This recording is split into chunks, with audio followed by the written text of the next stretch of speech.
Zbor deasupra unui cuib de coach. Randevu despre învăț și dezvăț în ale vieții.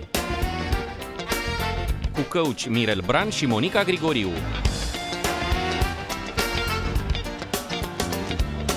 O emisiune oferită de BRD, Grup Societe General.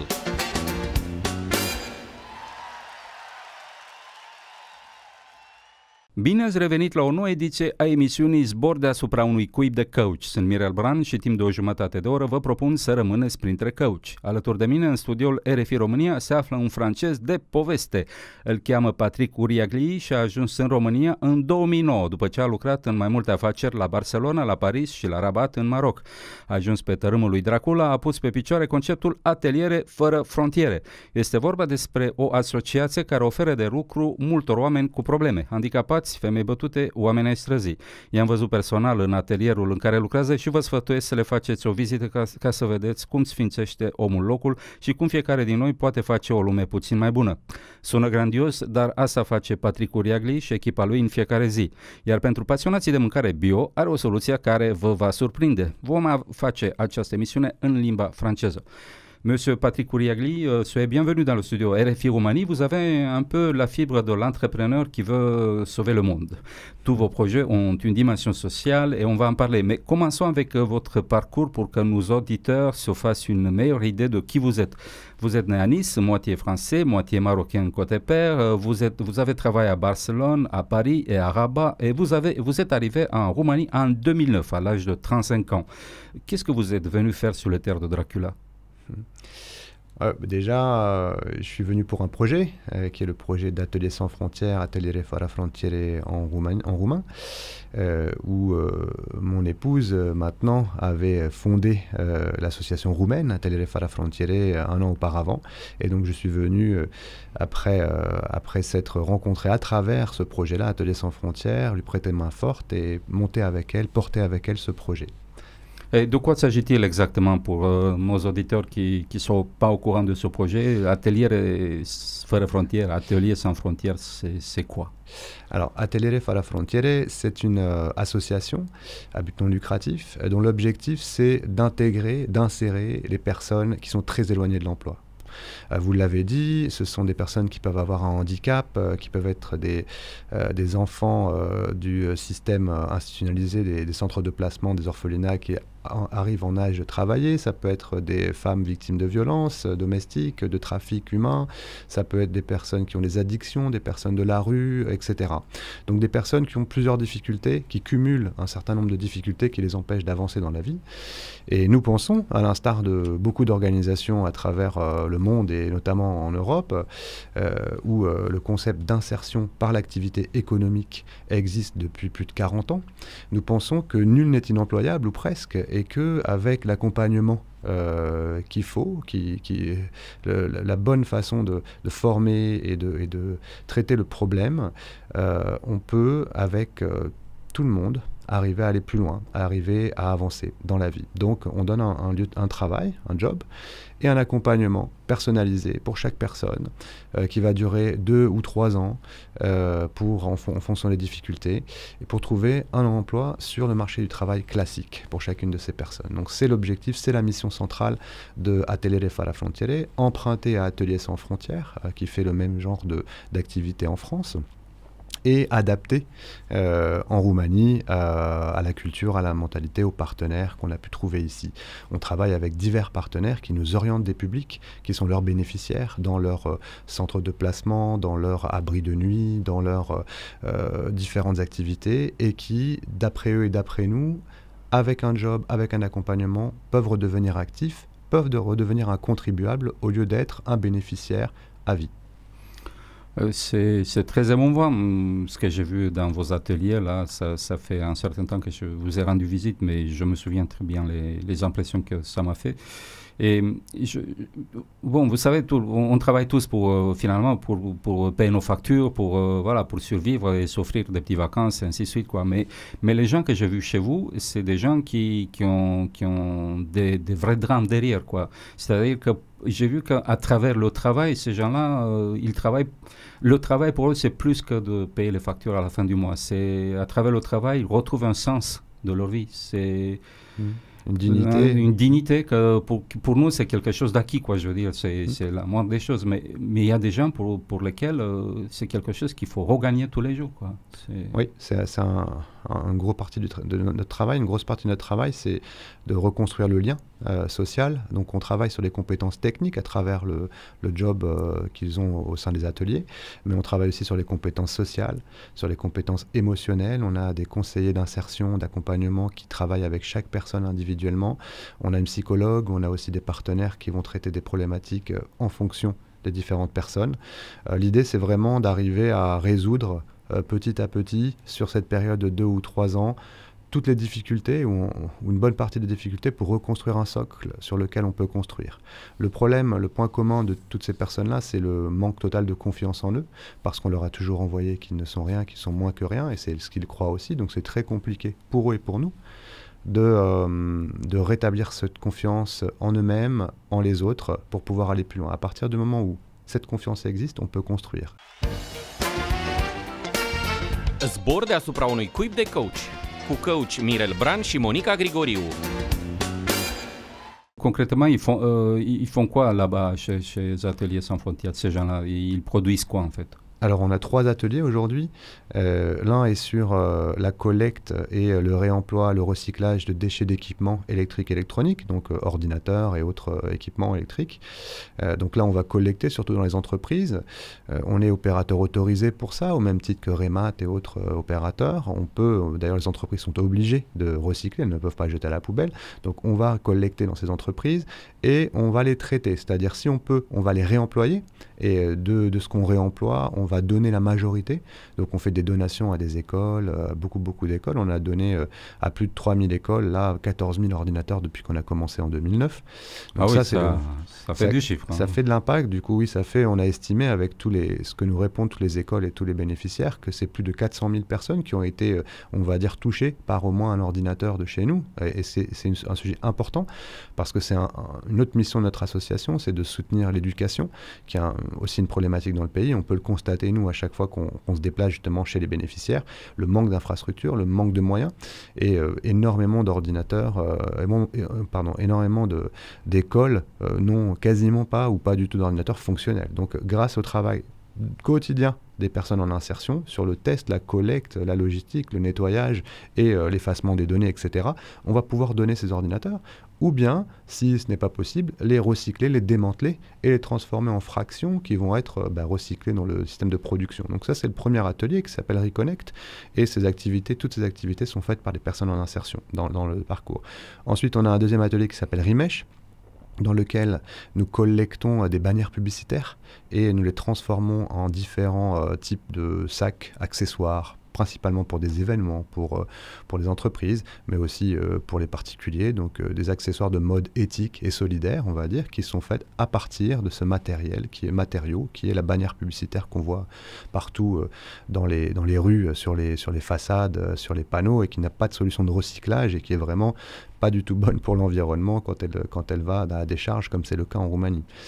Ça fait de l'effet ce que vous faites là-bas, parce que je me souviens que j'avais acheté un portefeuille et ça a fait de l'effet partout où j'allais. Tout le monde dit mais qu'est-ce que c'est que ce truc? C'est très, très original, très intéressant. C'est à la mode un peu. C'est vraiment, ça marche quoi.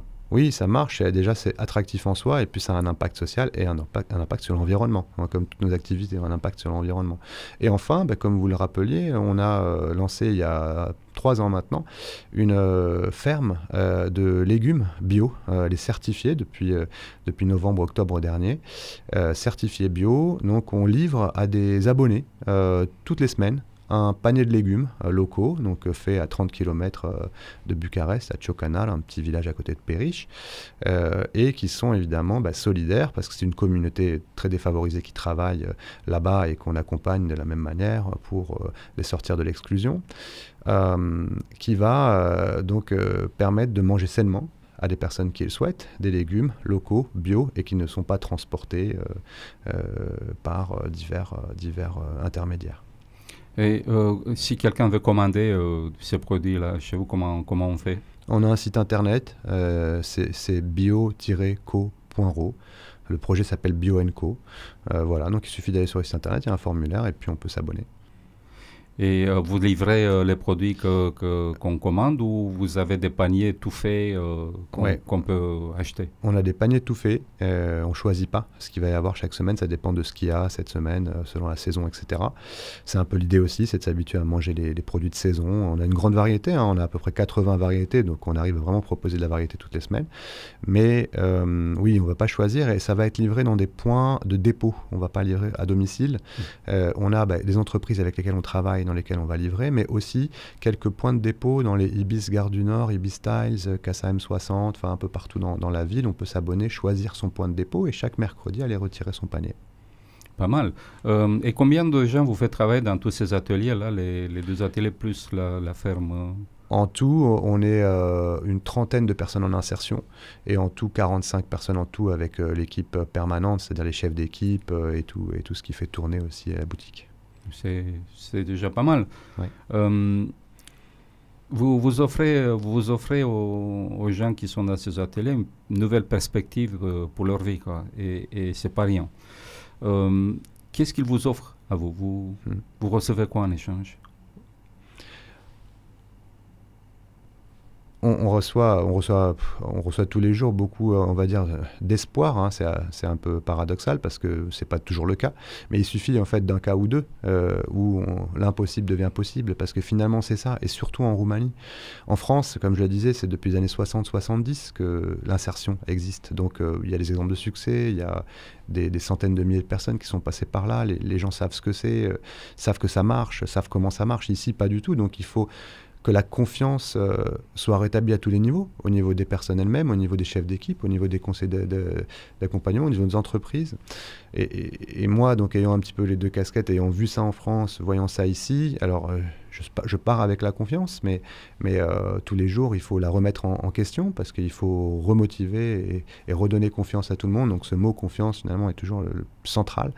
Donc c'est ça, c'est cette joie d'avoir quelqu'un qui va trouver un travail, d'avoir quelqu'un qui dit merci parce qu'il a enfin résolu des problèmes qui pour lui étaient quelque chose d'insurmontable. C'est les enfants qui remercient nos salariés en insertion pour leur avoir donné des ordinateurs et la joie que ça leur procure. C'est des rencontres, c'est simplement se rencontrer pour boire un café le matin et puis échanger normalement avec des personnes qui ne le font pas depuis des années.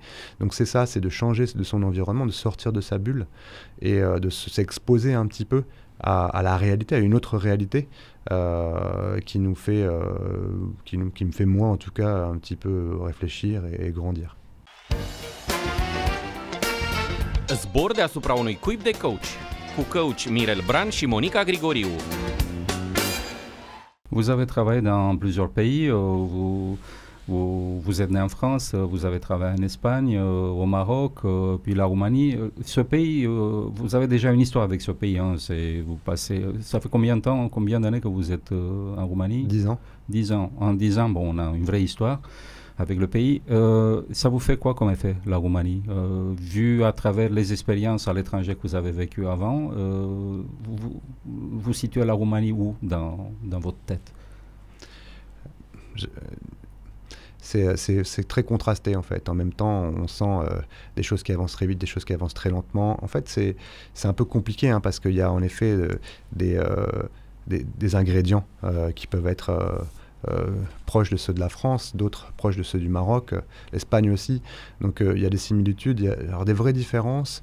Je dirais que c'est le rythme qui est différent, c'est-à-dire que c'est ce que je disais en gros, cohabitent des rythmes très rapides. Alors je vais reprendre les exemples habituels de tout ce qui est tech, tout ce qui est informatique, tout ce qui est digital. En Roumanie, ça va très très vite, même les salaires aujourd'hui sur ces métiers-là. Et de notre côté, des choses qui peuvent prendre une éternité. En tout cas, cette impression-là que peut-être ça ne bougera jamais, peut-être ça ne changera jamais. Pour certaines choses, c'est bien, comme on va à la campagne, on se sent encore dans un milieu complètement authentique, ce qu'on a pu perdre dans pas mal de pays. Mais pour d'autres choses, c'est moins bien parce qu'on peut baisser les bras. Je parlais de baisser les bras et parfois on se dit ça ne changera jamais parce que cette mentalité de dire que voilà, en gros c'est comme la pluie et puis ça se passe ou ça se passe pas, ce fatalisme mais qu'on peut rencontrer aussi au Maroc sont parfois décourageants. Donc ce temps un peu qui s'allonge, qui se rétrécit est difficile à appréhender, je trouve, pour pour moi, et je pense pour un peu tout le monde. Et donc, finalement, quand on est roumain, c'est pour ça qu'on se dit, bon, bah voilà, c'est comme ça, et c'est pas autrement. Alors aujourd'hui, hein, j'exagère, c'est vrai que je parlais de positivisme, donc il faut quand même une note un peu positive. Il y a des jeunes qui ont envie, il y a des gens qui sortent dans la rue, il y a des choses qui se passent, donc ça c'est bien. Maintenant, pareil, combien de temps ça va prendre? Est-ce que ça va se passer? Personne ne sait répondre à ça. Oui, je pense que les contrats, c'est un mot qui peut bien résumer la Roumanie, quoi, parce que en vous écoutant, je me disais, on vit dans un pays où, par exemple, on va à 10 km de Bucarest, parfois on a le sentiment d'être au Moyen-Âge, avec les avantages et les désavantages, hein, que ça importe.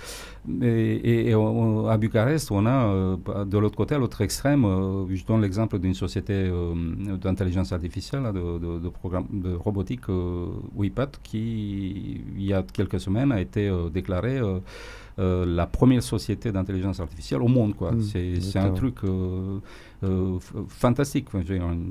Une boîte roumaine qui a développé une super affaire chiffrée à 7 milliards de dollars en ce moment.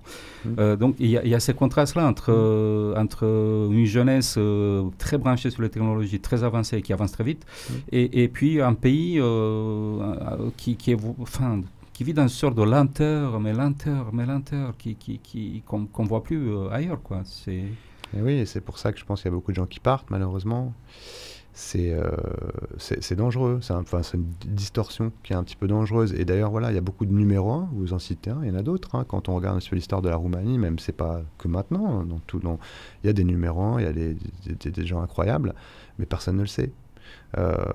Donc cette identité roumaine, malheureusement, elle est en même temps source de choses incroyables et en même temps source de honte pour beaucoup, et donc on la cache. Donc il y a aussi cette question, la question du temps, la question un peu de la culture, de la fierté ou pas d'être roumain, cet amour pour son pays, en même temps cette haine. Donc ces choses-là qui sont assez étranges, quoi, quand on n'est pas roumain.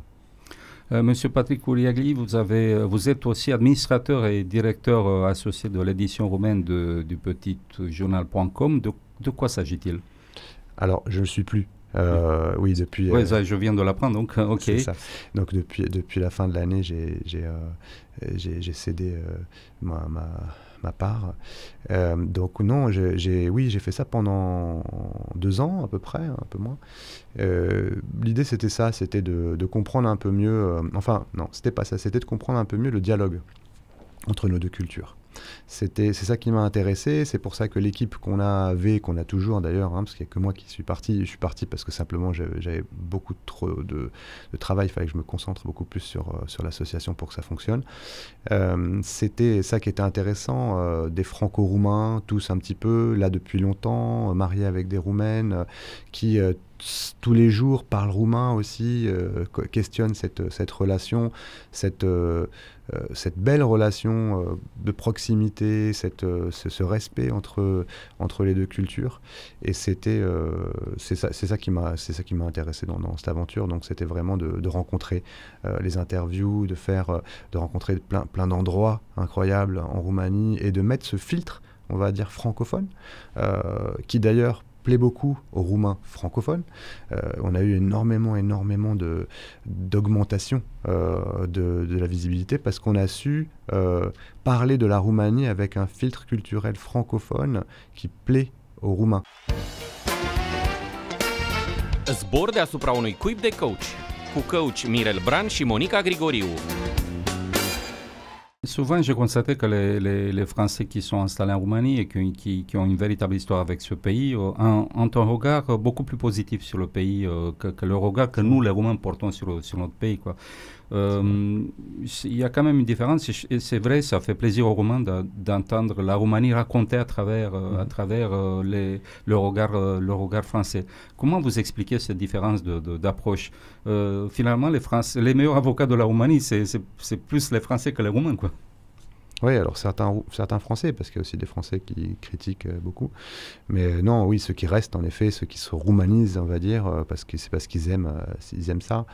C'est cette relation dont je parlais tout à l'heure, c'est-à-dire cette amour-haine, cette impression que quand on parle à un Roumain, c'est le plus beau pays, mais en même temps c'est horrible parce que c'est sale, parce qu'il n'y a pas d'autoroute, parce qu'il n'y a pas tout ça. Donc on a cette impression toujours qu'on a ce double discours chez les Roumains qui fait que eux-mêmes sont conscients qu'ils ne savent pas reconnaître toute la beauté de leur pays, mais c'est quand même le plus beau pays, hein, donc c'est toujours assez étonnant. Mais je ne sais pas, hein, je vous ai dit, je ne sais pas tellement l'analyser, peut-être que vous savez mieux que moi, mais c'est ce que je vois systématiquement. Si on va attaquer un Roumain sur son pays, il va être très fier tout de suite, il va tout de suite être... c'est le plus beau pays du monde, c'est évident, il n'y a pas de doute. Mais à côté de ça, c'est aussi le plus compliqué, le plus sale, le moins avancé, le plus énervant en fait. Il y a cette relation d'énervement qui fait que peut-être quand on est énervé, du coup, il y a plein de choses qu'on ne voit pas. Et du coup, quand quelqu'un plus posé, qui a le temps d'observer, comme Grégory, regarde et raconte, alors il va se sentir très bien, parce que ça va le relaxer, un peu comme une musique douce qui rappelle son enfance. Belle image. Monsieur Patrick Oriagli, dans tous vos projets, il y a une forte dimension sociale. Qu'est-ce que vous cherchez à faire à travers tous ces projets, finalement? Moi, je me suis assez rapidement dit que je serais pas bon en businessman terrible. J'ai jamais vraiment été, mais bon, j'ai fait une école de commerce, j'ai commencé à travailler dans l'entreprise classique, on va dire, et c'était pas vraiment mon lieu, c'était pas j'avais des convictions, j'avais des idées, j'avais envie de faire des choses et j'avais pas le temps de le faire parce que je travaillais tous les jours pour vendre des choses. Je respecte ça, j'ai pas de problème, mais c'était pas quelque chose qui me motivait. J'ai essayé l'entrepreneuriat aussi sur Internet, etc. Mais même le fait de créer quelque chose, de gérer une équipe qui était très intéressant, me suffisait pas. Donc personnellement, ça a été de dire qu'est-ce qui est pour moi important et qu'est-ce qui pour moi, ces idéologies, ces idées que j'ai, comment est-ce que je pourrais les exprimer? Est-ce que c'est la politique? Est-ce que c'est autre chose? Et par les connaissances, j'ai commencé à travailler dans ce domaine de l'insertion et de la solidarité. Et rapidement, c'est vraiment un terrain qui a permis de m'exprimer parce que, ça reste une entreprise, ce qu'on fait. On crée des entreprises et on a des modèles économiques, donc c'est quelque chose de très pragmatique. C'est pas de la théorie, c'est pas que de l'idéologie. Mais derrière, il y a beaucoup d'idéologie, beaucoup de théorie, beaucoup d'humain, en effet, beaucoup de social, qui fait que la mission finale, elle doit être d'aider des personnes qui n'ont pas eu la chance qu'on a pu avoir nous, ou simplement qui ont eu des accidents de vie, des drames, comme vous le disiez, terribles, et que je pense qu'il faut inclure. Parce que l'idéologie de base, et je reviens à ça, ça a toujours été pour moi très important, c'est que c'est important d'être ouvert à l'autre. J'ai toujours été dès tout petit, très, très marqué, très affecté par l'injustice, par l'intolérance. Alors je suis franco-marocain, j'ai vécu un peu dans tous ces pays, peut-être aussi cette ouverture-là a été naturelle, mais cette chose-là de se fermer à l'autre, de la haine de l'autre, j'ai toujours trouvé ça très difficile à supporter et dangereux, après avec tout ce que j'ai pu apprendre dans l'histoire, etc. Donc comment se battre pour rapprocher les gens, comment se battre pour inclure les gens et pour qu'on soit dans une société plus inclusive, ça a été rapidement un objectif que je trouvais qui est important pour moi. Zbor deasupra unui cuib de coach, cu coach Mirel Bran și Monica Grigoriu. Vous avez des projets d'avenir, vous comptez faire quoi en perspective en Roumanie?